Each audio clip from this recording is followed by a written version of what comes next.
نحمده ونصلي على رسوله الكريم اما بعد فاعوذ بالله من الشيطان الرجيم بسم الله الرحمن الرحيم رب اشرح لي صدري ويسر لي امري واحلل عقدة من لساني يفقهوا قولي.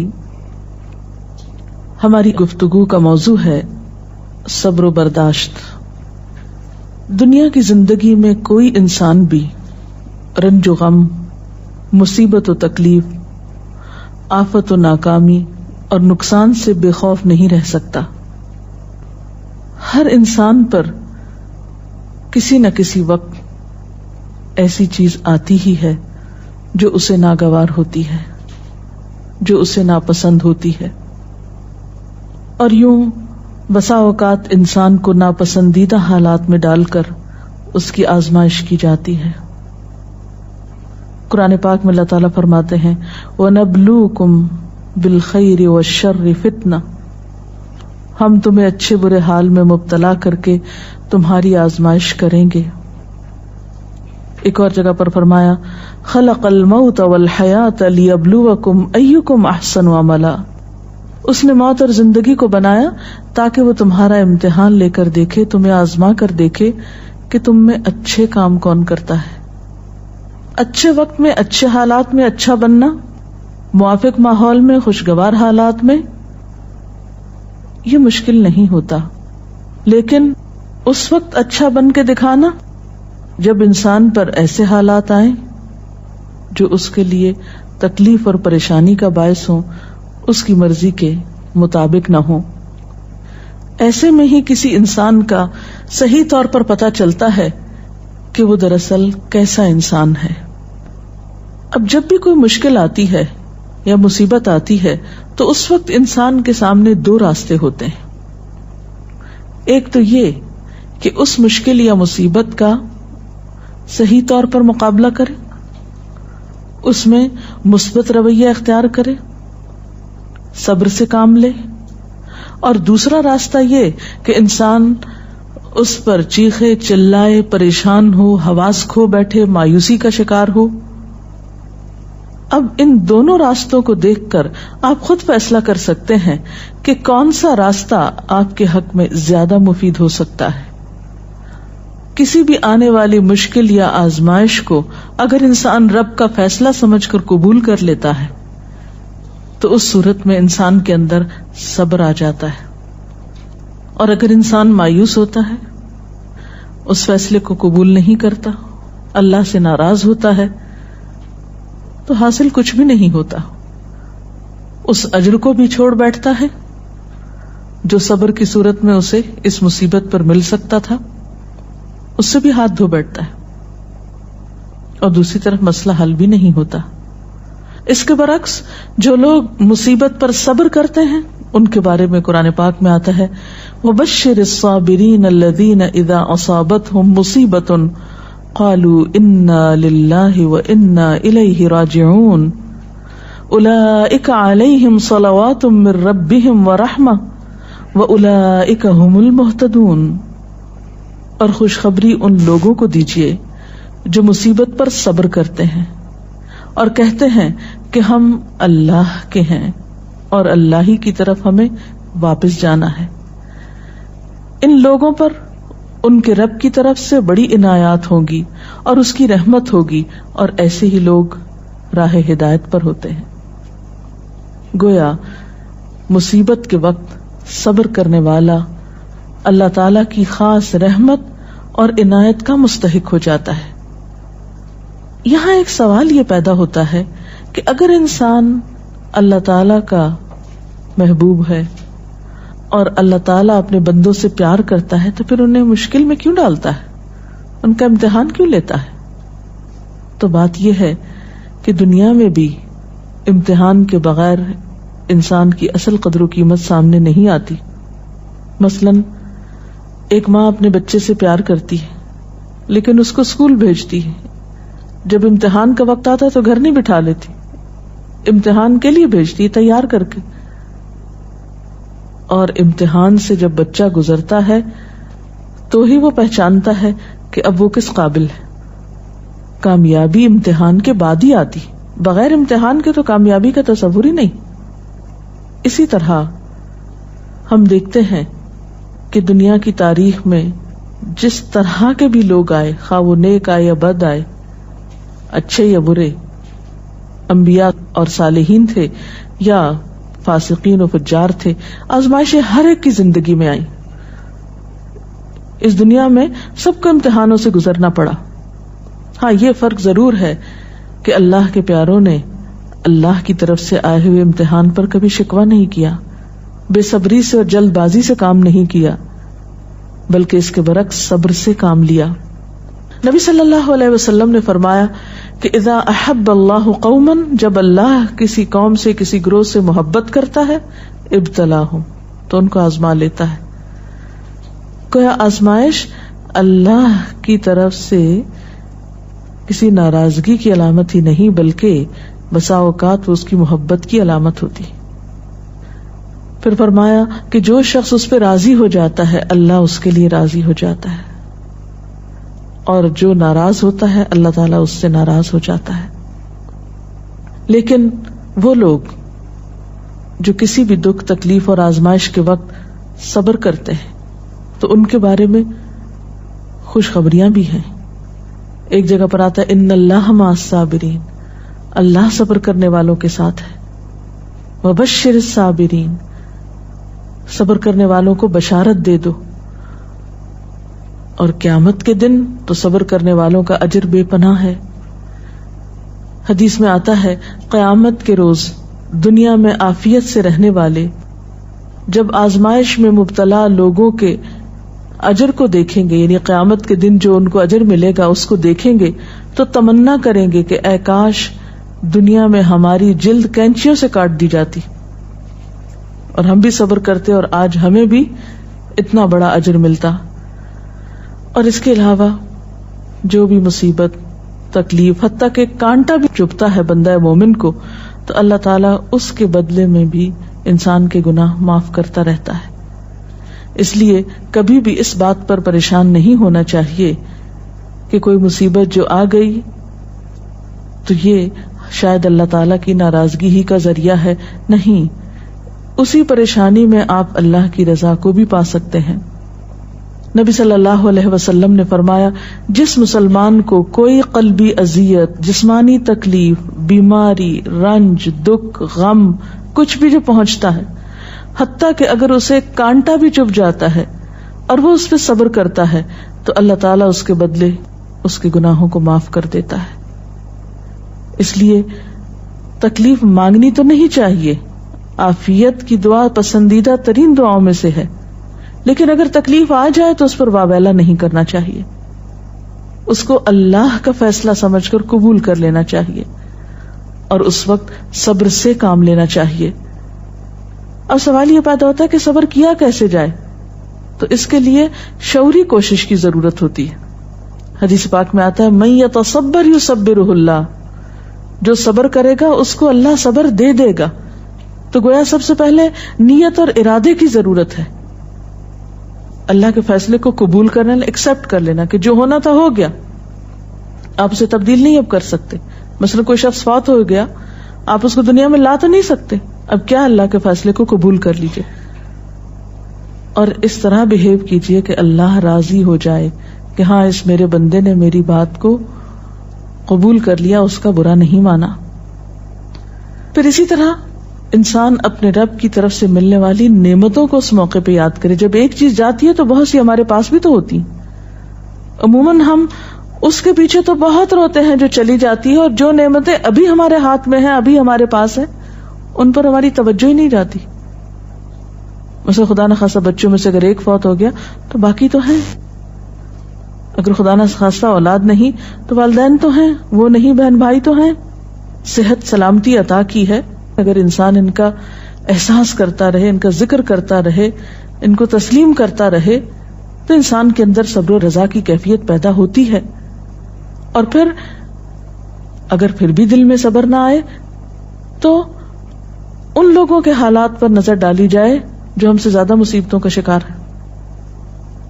اگر ہم کسی ایک بیماری میں خدا نخواستہ مبتلا ہیں تو ان لوگوں کو جا کر ہسپتالوں میں دیکھیے جو ایک وقت میں کئی ایک بیماریوں میں مبتلا ہیں. تو ہمیشہ تکلیف میں اپنے سے بڑی تکلیف والے پہ نظر ڈالیں گے تو اپنی بھول جائیں گے. اور اس کے ساتھ ساتھ یہ ہے کہ انسان کو دعا بھی کرتے رہنا چاہیے.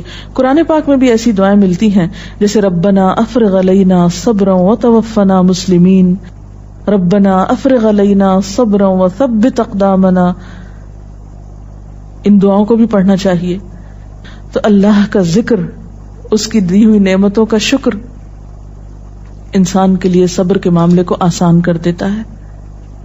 اور حقیقت یہ ہے کہ صبر سے بڑھ کر کوئی چیز نہیں جو انسان کے لیے اتنی فائدہ مند ہو. جیسا کہ ایک بخاری کی حدیث میں آتا ہے ما اعطی احد عطاء ما اعطی احد عطاء خیرا واوسع من الصبر. صبر کی توفیق سے بڑھ کر سمجھ لو کہ بہتر اور عمدہ نعمت کسی اور کو نہیں ملی. یعنی جس کو صبر کرنے کی توفیق ہو گئی، ہمت ہو گئی، تو سمجھ لیجئے کہ اس کو سب سے بڑھ کر نعمت مل گئی. یہ توفیق رب کی نعمتوں میں سے ایک بڑی نعمت ہے. اور ایک اور روایت میں تو صبر کو آدھا ایمان کہا گیا، صبر نصف الایمان. اور مومن کا حال کچھ یوں بتایا گیا، یعنی مومن کی شان آپ صلی اللہ علیہ وسلم نے فرمایا کہ مومن کی شان بھی عجیب ہے، اور یہ شان مومن کے سوا کسی اور کو نصیب نہیں ہوتی. ان اصابتہ سراء شکر فکان خیر لہ وان اصابتہ ضراء صبر فکان خیر لہ. کہ اگر اسے راحت اور خوشی ہوتی ہے تو وہ شکر کرتا ہے، اس طرح اپنی نیکی کو بڑھا لیتا ہے. اور اگر اسے کوئی تکلیف پہنچتی ہے تو صبر کرتا ہے، اور اس سے وہ اپنے درجے بڑھا لیتا ہے. تو گویا صبر ہر حال میں انسان کے لیے فائدہ مند ہے اور انسان کے درجات کو بڑھانے کا ذریعہ ہے. اس کے برعکس بے صبری انسان کے لیے کسی طور پر بھی فائدہ مند نہیں. بے صبری سے کوئی کام نہیں بنتا، بے صبری سے کوئی بھی نتیجہ نہیں نکلتا. آپ تقدیر کے کسی فیصلے کو پلٹا نہیں سکتے. اس لیے صبر کرنا فائدہ مند ہے. اللہ تعالیٰ سے اس کی توفیق مانگنی چاہیے. اللہ تعالیٰ ہم سب کو اپنی عافیت میں رکھے، اور اگر اس کے فیصلے سے کوئی آزمائش زندگی میں آئی ہوئی ہے تو اس پر صبر کے ساتھ اللہ سے رجوع کرنے کی توفیق ملتی رہے. اگر اس سلسلے میں کوئی سوال ہو آپ کے ذہن میں تو آپ کر سکتے ہیں. ایک حالات جو ہمیں بہت ہی کامن نظر آتے ہیں کہ جب کسی کی وفات ہوتی ہے، اور بہت ہی عام دیکھا گیا ہے کہ لوگ بالکل اپنے آپے سے باہر ہو جاتے ہیں. اسے اللہ کی رضا، اللہ کا وقت، جانے والے کا کوئی بالکل انہیں صرف اپنا غم کہ ہم سے یہ چھٹ گیا، اور اتنی استغفر اللہ غلط باتیں کہتے ہیں ان موقعوں پر. اور جب انہیں کوئی سمجھانا چاہے تو وہ اس مینٹل سٹیٹ میں، اس مینٹل فریم آف مائنڈ میں ہوتے نہیں کہ کسی کی بات سننا چاہیں، اور وہ بالکل صبر کا دامن چھوڑے ہوئے ہوتے ہیں. تو اس طریقے سے ان ماحول میں لوگوں کو کیسے ڈیل کیا جائے؟ ایسے سب لوگ اپنے بارے میں سوچیں کہ ان کی اس بے صبری نے ان کو کیا دیا. کیا اللہ کا فیصلہ پلٹ گیا؟ کیا اس بے صبری سے انہیں کوئی اجر ملا؟ کیا ان کی اس بے صبری سے دوسروں کو کوئی راحت ملی؟ جب انسان بے صبری سے کام لیتا ہے تو وہ نہ صرف یہ کہ خود کو پریشان کرتا ہے بلکہ اپنے آس پاس کے لوگوں کے لیے ایک اذیت کا سبب بن جاتا ہے، ان پہ ایک بوجھ بن جاتا ہے. پھر بعض اوقات زبان سے ایسی ناروا باتیں نکالتا ہے کہ اللہ تعالیٰ کو ناراض کر دیتا ہے. حالانکہ دیکھا جائے تو ان ساری چیزوں کے نتیجے میں سوائے خسارے اور ناکامی کے کچھ حاصل نہیں ہوتا. اسی لیے قرآن پاک میں اللہ تعالیٰ فرماتے ہیں والعصر ان الانسان لفی خسر الا الذین آمنوا وعملوا الصالحات وتواصوا بالحق وتواصوا بالصبر. قسم ہے زمانے کی، یقیناً انسان نقصان میں ہے سوائے ان لوگوں کے جو ایمان لائے اور جنہوں نے اچھے کام کیے، ایک دوسرے کو حق کی تلقین کرتے رہے اور ایک دوسرے کو صبر کی تلقین کرتے رہے. تو خواہ تکلیف میں مبتلا شخص چیخنا پکارنا کرے، پھر بھی آس پاس کے لوگوں پر لازم ہے کہ وہ کسی نہ کسی طریقے سے اسے صبر کی طرف لے آئیں، اس لیے کہ صبر کے علاوہ اور کوئی دوا ہے ہی نہیں ایسے لوگوں کی. میم صبر کا مطلب کیا ہے؟ صبر کرنا کیا ہوتا ہے؟ صبر کا معنی ہوتا ہے اپنے آپ کو روک لینا، یعنی نیگیٹو ریئیکشن سے روکنا، منفی رویے سے روکنا، ناپسندیدہ حالات میں ناپسندیدہ طرز عمل سے خود کو روکنا، اور ایسے موقع پر ہمت اور دلیری سے کام لیتے ہوئے وہ طریقہ اور وہ طرز عمل اختیار کرنا جو اللہ تعالی کی رضا کا باعث بنے. انسان اسفل سافلین میں نہ جا گرے، اپنے درجے سے انسانیت سے نیچے نہ اترے، اپنی زبان اپنے طرز عمل سے کوئی ایسا مظاہرہ نہ کرے جو انسانیت کے خلاف ہو، ایک مسلمان کی شان کے خلاف ہو، جو اللہ کو ناراض کرنے والا ہو. اسی رویے کا نام صبر ہے. رسول اللہ صلی اللہ علیہ وسلم کی زندگی سے میڈم کی مثال بتائیں، جب ان کو کوئی بہت بڑا لاس ہوا ہو یا کوئی ان سے بچھڑ گیا ہو تو ان کا کیا رد عمل ہوتا تھا؟ اس میں ہم بے شمار مثالیں دیکھتے ہیں. مثلاً آپ دیکھتے ہیں کہ سفر طائف کے موقع پر جب آپ صلی اللہ علیہ وسلم کو لوگوں نے پتھروں سے مارا، آپ پہ آوازیں کسے، آپ نے ان کو بد دعا تک نہیں دی، خاموشی اختیار کی، پیدل چلتے آئے، پھر ایک باغ میں آ کر آپ نے آرام فرمایا. جبریل امین حاضر ہوئے کہ اگر آپ اجازت دیں اور آپ چاہیں تو ان لوگوں کو 2 پہاڑوں کے بیچ میں پیس کے رکھ دیا جائے. لیکن آپ نے اس موقع پر بھی کوئی بات ایسی زبان سے نہیں نکالی، بلکہ کیا فرمایا کہ اللہ ان کو ہدایت دے، شاید ان کی نسلوں میں سے کوئی ایسا شخص ہو جو ہدایت پا جائے. اور ہم دیکھتے ہیں کہ محمد بن قاسم اسی قبیلے سے تعلق رکھتا تھا جس کی وجہ سے سندھ فتح ہوا اور یہاں اسلام کا دورہ ہوا. اثرات کہاں تک پہنچے صبر کے. اسی طرح اپنی اولاد کے معاملے میں آپ کے بیٹے ابراہیم، جن سے آپ کو بہت پیار تھا، جب وہ فوت ہوئے تو وہ آپ کی گود میں تھے اور آپ کے آنسو ٹپ ٹپ گر رہے تھے. لوگوں نے دیکھا تو کہا اللہ کے رسول صلی اللہ علیہ وسلم آپ بھی روتے ہیں؟ فرمایا کہ ہاں، یہ تو رحمت کی علامت ہوتی ہے. آنکھ آنسو بہاتی ہے، دل غمگین ہوتا ہے، لیکن زبان سے وہی نکلے گا جو اللہ کی رضا ہوگی، یعنی زبان سے کوئی ناپسندیدہ بات نہیں نکلے گی. اسی طرح جنگ احد کے موقع پر جب آپ کا دانت شہید کر دیا گیا، اس موقع پر بھی آپ نے کس طرح صبر و رضا سے کام لیا. تو گویا خواہ کوئی جسمانی تکلیف ہوئی آپ کو، یا اولاد کی طرف سے تکلیف اور غم پہنچا، یا اللہ کے راستے میں جب کہیں ستائے گئے، تو کسی بھی موقع پر آپ نے کبھی کوئی ایسا طریقہ اختیار نہیں کیا کہ جو اخلاق سے کم ہو. اسی لیے آپ کو یہ اعزاز نصیب ہوا کہ انک لعلی خلق عظیم، بے شک آپ اخلاق کی عظمتوں پر فائز ہیں. اور واقعی بہترین اخلاق اس وقت کسی کا پتہ چلتا ہے، اور بہترین اخلاق والا وہی ہو سکتا ہے جو ایسے موقع پر بہترین اخلاق کو ثبوت دے جب حالات اس کے موافق نہ ہوں، اس کے خلاف ہوں، اس کے نفس کو ناگوار ہوں، اس کے لیے تکلیف دہ ہوں، پریشان کن ہوں. صبر کے معاملے میں ہم عورتیں جو ہیں عموماً بے صبری کا زیادہ مظاہرہ کرتے ہیں، خاص کر جیسے کہیں اموات ہو جائے یا کچھ ہو جائے. لیکن کچھ ایسی خواتین بھی ہوتی ہیں جو اس وقت بہت زیادہ صبر کرتی ہیں، لیکن پھر وہی ہماری جو ہم عورتیں جو ہے اس وقت اس کو یہ تانا دیتی ہیں بہت سنگ دل ہے، سخت دل ہے. اور وہ تو اس معاملے میں جو ہے امہات المومنین کی کوئی ایسی مثالیں ہوں جو کہ بھئی اس طرح انہوں نے تکالیف میں صبر کیا، اور ہم عورتوں کا ایسے معاملے میں کیا کردار ہونا چاہیے کہ ایسے جو صبر کرتی ہیں خواتین. اس میں آپ دیکھیے کہ حضرت ام سلیم ہیں جن کا بچہ بیمار ہے، شوہر بیمار بچے کو چھوڑ کر جاتے ہیں، واپس آتے ہیں تو بچہ فوت ہو چکا ہوتا ہے. بیوی بہت صبر سے کام لیتی، یعنی ام سلیم جو ہے بہت صبر سے کام لیتی ہیں، بچے کو ڈھانپ دیتی ہیں، شوہر کا استقبال کرتی ہیں، ان کو کھانا کھلاتی ہیں، آرام کرنے دیتی ہیں، اور پھر بہت عمدہ طریقے سے ان سے کہتی ہیں کہ اچھا ابو طلحہ یہ بتاؤ کہ اگر کوئی شخص تمہارے پاس اپنی امانت رکھے اور پھر امانت لینے کے لیے آ جائے تو تم کس طرح واپس لوٹاؤ گے؟ تو کہنے لگے کہ خوشی کے ساتھ لوٹاؤں گا. پوچھا تم ناراض تو نہیں ہوگے کہ وہ اپنی امانت کیوں لینے کے لیے آگے، یعنی واپس کیوں لے رہا ہے؟ کہا کہ نہیں، ناراضگی کس بات کی؟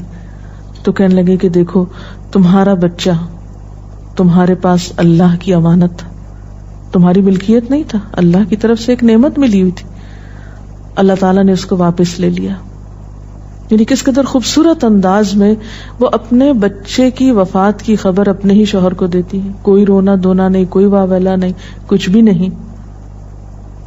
اسی طرح جنگ احد میں ایک صحابی ہیں جن کے شوہر، جن کے بیٹے، جن کے باپ، جن کے بھائی شہید ہوتے ہیں. ان کو ہر ایک کی شہادت کی خبر سنائی جاتی ہے، لیکن وہ کہتی ہیں مجھے اللہ کے رسول صلی اللہ علیہ وسلم کے بارے میں بتاؤ کہ ان کا حال کیا ہے. اتنے رشتوں کے جانے پر کس قدر صبر سے کام لے رہی ہیں. ایک نہیں بے شمار مثالیں ایسی ہیں، اور اسلام تربیت بھی ایسے ہی کرتا ہے انسان کی. عرب کی ایک مشہور شاعرہ ہیں مرثیہ نگار.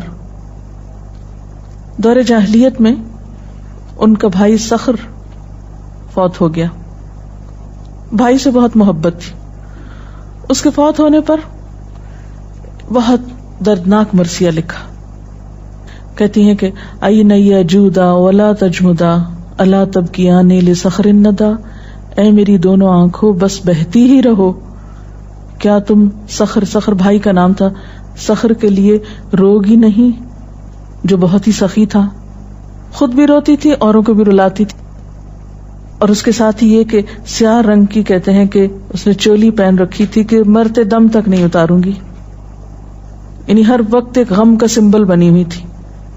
جب اسلام لائیں، ایمان لائیں، تو اس کے بعد ایک جنگ میں ان کے 4 بیٹے اکٹھے شہید ہوئے اور ایک آنسو نہیں بہایا. انتہائی صبر کا مظاہرہ کیا.